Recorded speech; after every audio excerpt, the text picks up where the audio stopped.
हम एक बार फिर पहुंच चुके हैं यमुना के किनारे। आप देख सकते हैं दिल्ली की चमचमाती हुई यमुना। हम क्यों आए हैं इस यमुना के किनारे? क्योंकि ये वही यमुना है। कल यहाँ पे प्रवेश वर्मा भी आ चुके हैं इस यमुना पर और यमुना नदी बहुत ही चर्चाओं में बनी हुई है, इसलिए आवाज़ नया भारत भी आपको ले आया है यमुना नदी पे। आप देख सकते हैं कि आज यमुना नदी में बहुत फ़र्क दिख रहा है। जब हम आपको पिछली बार लेके आए थे तब की यमुना और अब की यमुना में कहीं फ़र्क है। आज यमुना कुछ ज़्यादा ही साफ दिख रही है दूर से देखने में। यहाँ से आप देख सकते हैं कितना सुंदर लग रहा है पूरा इलाका। यहाँ पे मेट्रो देख सकते हैं अभी चमचमाती हुई। यहाँ पर कुछ लोग भी मौजूद हैं। यहाँ पर कल प्रवेश वर्मा आए थे और उन्होंने कहा है, कल प्रवेश वर्मा ने यहाँ पर आके कहा है कि वो 3 साल में यमुना की स्थिति को बदल देंगे। क्या सही मायनों में क्या बीजेपी के यमुना की स्थिति को बदल पाएगी या ये भी रह जाएंगे जुमले? पर हम इसे जुमले नहीं कहेंगे, क्योंकि जिस तरीके से बीजेपी काम कर रही है वो देखने लायक है। अभी सत्ता में आए हुए कुछ ही दिन हुए हैं। 20 तारीख को शपथ हुई थी, पर शपथ से लेकर अभी तक कई काम हो चुके हैं।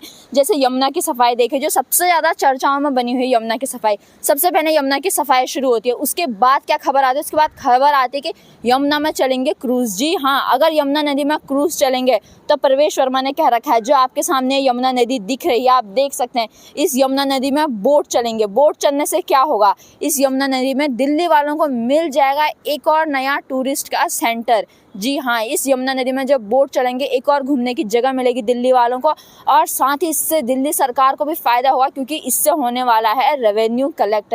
आप सही सुन रहे हैं। क्या इस यमुना नदी जिस पर अभी सफाई का काम चल रहा है, क्या इस पर बोटिंग संभव है? क्या इसमें क्रूज़ चलेंगे? ये तो समय बताएगा। पर जिस तरीके से बीजेपी काम कर रहे हैं तो जनता को लगता है कि हाँ, ये साफ हो सकता है। आप देख सकते हैं किस तरह से यमुना नदी चमक रही है। रेखा गुप्ता भी जब सीएम बनती हैं तो सबसे पहले इसी यमुना नदी में पहुंचती हैं, क्योंकि यमुना नदी दिल्ली विधानसभा चुनाव में बहुत ही हॉट मुद्दा बनी हुई थी और जब से सरकार आई है ताबड़तोड़ काम किए जा रहे हैं। जैसे हम कह सकते हैं कि सबसे पहले यमुना नदी को लेते हैं, उसके बाद हम कह सकते हैं कि बुलडोजर की कार्रवाई कर रही है, चाहे रेखा गुप्ता का नायक की तरह दिल्ली के अस्पतालों में जाके छापा मारना हो या अरविंद केजरीवाल के घोटालों की पोल खोदनी हो सीएजी रिपोर्ट पेश करके। हम यहाँ पे ये कह सकते हैं जब बीजेपी अपने 100 दिनों का जब रिजल्ट दिखाएगी तो वो सही मायनों में अच्छा हो, क्योंकि बहुत सारे काम शुरू हो गए हैं और बहुत सारे काम यहाँ पे हो भी रहे हैं। जैसे कुछ वादे तो बीजेपी पूरे कर रही है, पर कुछ वादे अभी भी पूरे हैं। जैसे 2500 का वादा कहा था कि कैबिनेट की मीटिंग होते ही मिल जाएगी, पर ये नहीं मिला है अभी तक। यहाँ तक कि कहा था, फिर कहा गया था कि 8 मार्च कहा गया था, पर 8 मार्च से रजिस्ट्रेशन शुरू होंगे। तो जनता ये चाहती है कि जहाँ कुछ वादे पूरे हो रहे हैं, यमुना का वादा से पूरा नहीं हो रहा, उस पर काम भी शुरू हो गया, तो वहीं पर जो 2500 वाला वादा है उसकी कोई बात ही नहीं चल रही है। पर देखते हैं कि क्या मिलता है नहीं मिलता दिल्ली की जनता को। और 8 तारीख से रजिस्ट्रेशन शुरू है 2500 रुपए के लिए। आवाज नया भारत आप तक ये खबर जरूर पहुंचेगा कि दिल्ली की जनता को क्या लगता है 2500 रुपए के बारे में। क्या आपको लगता है कि बीजेपी यमुना का वादा तो पूरा कर रही है, पर जनता के जो मेन हम कह सकते हैं इस पर सबकी नजर रहती है, वो रहती है पैसों पे। क्या 2500 का वादा जो हम कह सकते हैं, मैंने केजरीवाल ने 2100 बोला, वैसे ही बीजेपी ने इसे बढ़ाकर 2500 कर दिया। क्या 2500 का वादा बीजेपी पूरा कर पाएगी या वो रह जाएगा एक जुमला?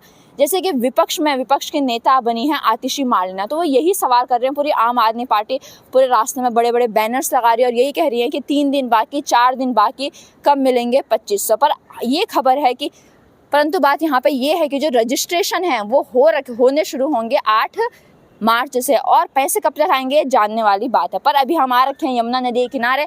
आप देख सकते हैं यहाँ पे एक महिला पूजा भी कर रहे हैं। उम्मीद करते हैं जब अगले साल जब यहाँ पे छठ पूजा होगी तो सही मायनों में दिल्ली की महिलाएं बहुत ही शानदार तरीके से अपने छठ पूजा को मना पाएंगी। और इस बार जो झाग वाली यमुना में जो हमें देखने को मिला था, शायद वो इस बार दिल्ली की जनता ना देखे। आप देख सकते हैं यहाँ पे एक महिला पूजा भी कर रहे हैं और कुछ लोग अभी भी यहाँ पे पूजा की सामग्री लाके इनमें डाल रहे हैं। तो सरकार को पहले ये व्यवस्था करनी चाहिए कि इसे रोक ले, लोगों को यहाँ पर रोक ले। जिस तरह से वो आ रहे हैं, सफाई होती जा रही है और इनमें डाला जा रहा है, तो क्या फ़ायदा सफाई का? पहले सरकार यहाँ पे गार्ड रख ले तो बेहतर होगा। आवाज़ नए भारत ने कुछ ही दिन पहले आप तक पब्लिक का ओपिनियन भी पहुँचाया था, जिसमें एक शख्स ने कहा था कि सरकार पहले यहाँ पर गार्ड्स को रखे, फिर जाके कोई और मशीनें चलाए, क्योंकि मशीनें साफ़ करती जाएंगी और वो ऊपर से आस्था की सामग्री डालते जाएंगे।